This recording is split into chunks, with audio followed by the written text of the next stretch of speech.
Yesterday, we heard about the Italian woman forced by an order obtained by her doctors to have a caesarean and then by local services to give up her baby. And earlier we met Mum. The mum left devastated after social services turned up whilst she was in labour to take her baby away. Well, such shocking cases pose the question whether social services are, in some instances, too quick to act in removing children from their mothers.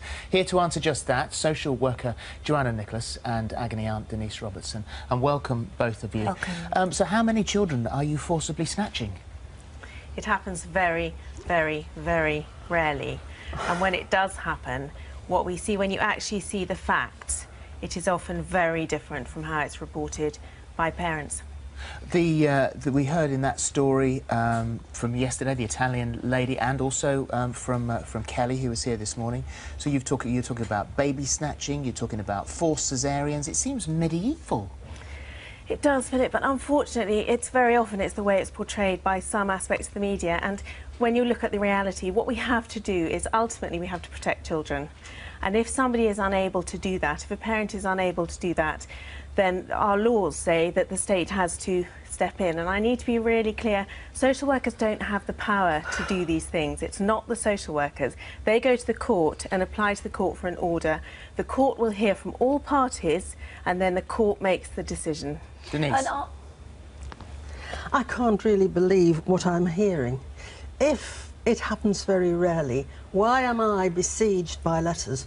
Why do I have midwives approaching me in the street to tell me how much they resent people coming into the labour ward? In one instance, she said, before I had delivered the afterbirth. And I'm sorry, it is not happening rarely. Let me just read you this. A damning study by Professor Jane Ireland, a forensic psychologist, examined more than 127 expert witnesses' reports. She said they were poorly produced by clinicians who no longer practice but earn their living entirely as professional expert witnesses.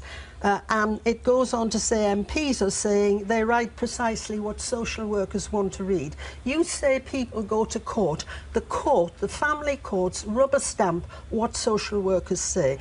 I think that a good social worker cannot be valued in rubies, but something is going wrong. Children are being routinely taken, and then you say the media hears from the parents. No, they don't, because the parents are gagged by an order from the court obtained by social services. People are screaming out about this. Something is going wrong, and it is, you can't forever hide behind the mantra of damned if we do and damned if we don't. Okay, just a few facts there. First of all, the court is not rubber stamping what social workers want to do. I work in the courts. The court is a process whereby they'll listen to all the parties. The child will be represented. Very often what the local authority wants to happen is thrown out by the court because the court says it doesn't meet the threshold. It happens extremely rarely that children are removed in an emergency. In the past it happened a lot more often, and then I'd like to think that people have learnt from that, because it's not the right way to do it unless you absolutely have to. It happens extremely rarely. And the thing about parents is that if you have your child taken away, it must be one of the worst things that could ever happen to you. And people will change what's happened in their mind to try and make it okay. I could give you so many examples of people I've worked with over the years who've had children taken away, and I've heard them tell their story to other people, and it's changed because the facts are too hard to bear. And what about what Denise just said there, where you can't rely on saying damned if you do, damned if you don't? I mean, we were talking about the media there and how you say they portray half the story. There's other facts there that cannot be reported. But is it stories, you know, such as those high-profile cases like Baby P, when they're in the paper, does that put you under unnecessary pressure, where sometimes you act too hastily? The trouble is you can't, yes, you might be able to, social workers might be able to act too hastily in going to the court, but then that's why you've got the court there, you've got the safety net, you've got the child represented, you've got the parents represented. But they're shrouded in mystery. It's like, it is like MI5, you know, it's shrouded in mystery. You don't know what's going on, and the child you can't get to the facts, we don't understand. The child is protected by a guardian.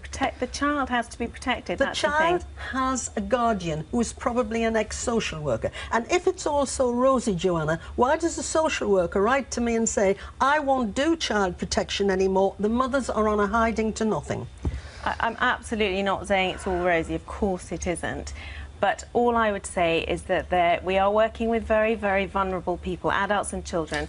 And half of me, and I've always thought, up until recently, I've always thought it's right the local authority doesn't talk out. And it's only when you're actually in care proceedings that you can't talk about it.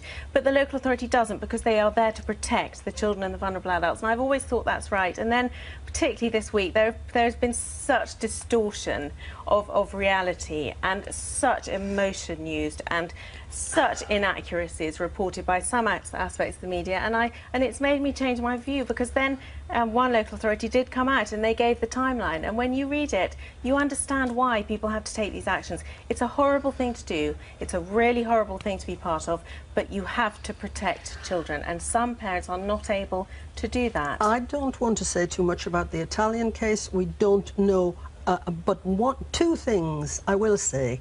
One is that social workers make great play about a child's ethnic origins. Why isn't that baby being adopted in Italy, where it belongs? And the other thing is, if a British woman had gone over there for 2 weeks on a course, been detained, had a cesarean, without her consent, and had her baby taken away to be adopted, we would be standing outside the Italian embassy. I am ashamed of my country at the moment.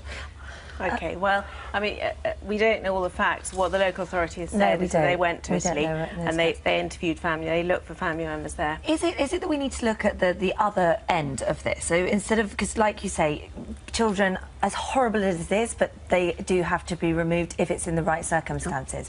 We all agree on that. Absolutely. Is it the other end then? Is it the appeal? Is it that if you suddenly go, this is wrong, why does that not happen quicker and easier?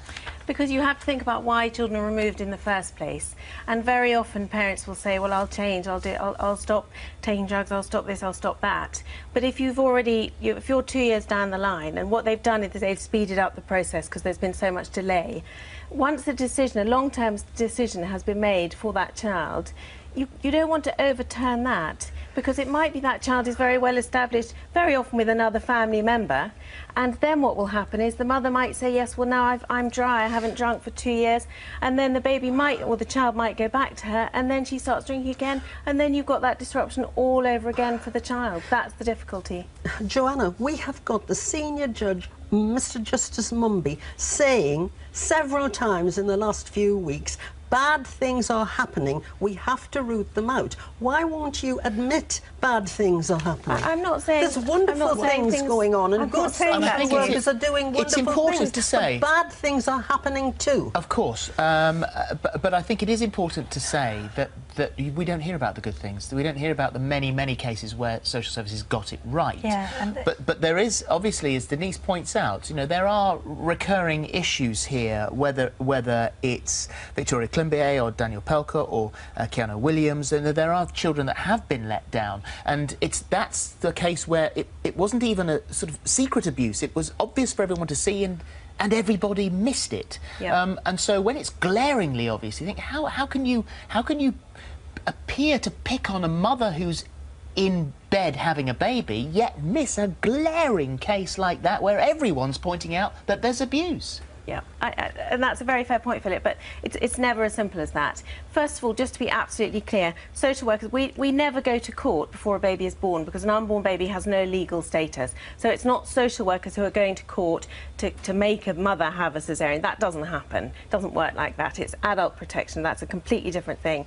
But when you say the glaringly obvious cases, there are many areas where there will be many, many, many children very similar, living very similar lives to those children who have died these terrible deaths, and you are always making that judgment of what's the right thing to do, and there are these safety nets along the way, and ultimately it is the court. And I don't say that to try and abdicate responsibility of the social workers, but it's right that it's not just one agency who says enough is enough, we need to take that child out. It is a very draconian courts are getting reports action, which are asked for by social services, and they're bad reports, and in some cases they haven't even seen the person they're reporting on. They're going off the notes of the social worker. Actually, that cannot be but right. I'm sorry, Denise, it's actually the court that asks for the expert, and the expert who is appointed has to be agreed by all the parties, and if the court isn't happy with the quality of the report, then that's for the court to complain about. I just want to make one final point here, attempting to put this right.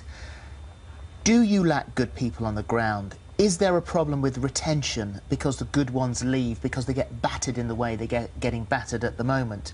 And the new ones that come in, are they skilled on paper but not on the ground? A combination of all of those things. Of course, there are some very good newly qualified social workers. The trouble is they are working in an environment where, and it always sounds so weak saying it, but when you talk to frontline social workers, they will talk about their caseloads. You're working with 50 children. You're in court with half of those cases. You are working at an impossible level, and ultimately you're feeling that you're not doing a good enough job and you're not keeping children safe, and that is a horrible way to work. So what happens is those people leave. And we have a very high turnover of staff, and none of that is good for children. Absolutely talk about the errors, of course, but let's have it balanced. We don't need all the emotion. What we need is the hard facts. If there are bad people, weed them out. Absolutely. If we're discussing this because it reaches the pinnacle of a big story in the newspaper. Yes. You guys are working with it on the ground every day. Yeah. So if you were to attempt to put it right, as Denise is insisting it has to be put right, how is it put right? What do you need? More people? More money? What you need is more people. You need the experienced people to stay, and in order for that to happen, you need to give them a realistic workload, you need to support them, and you've got to have the right number of social workers doing the job. We don't have enough. And I always say that if we as a society really value our most vulnerable children, and not just at these peak times, then we should resource the people who are working with them. In some countries, social workers are viewed very differently because they are there seen as supportive, and that's a huge amount of work that they do that we never hear about. Final 10 seconds. A proper appeals procedure with the legal profession doing its job properly. There are only a handful of lawyers in this country who really fight for their clients in the family courts. Thank you both. Thank you. Thank you very much indeed.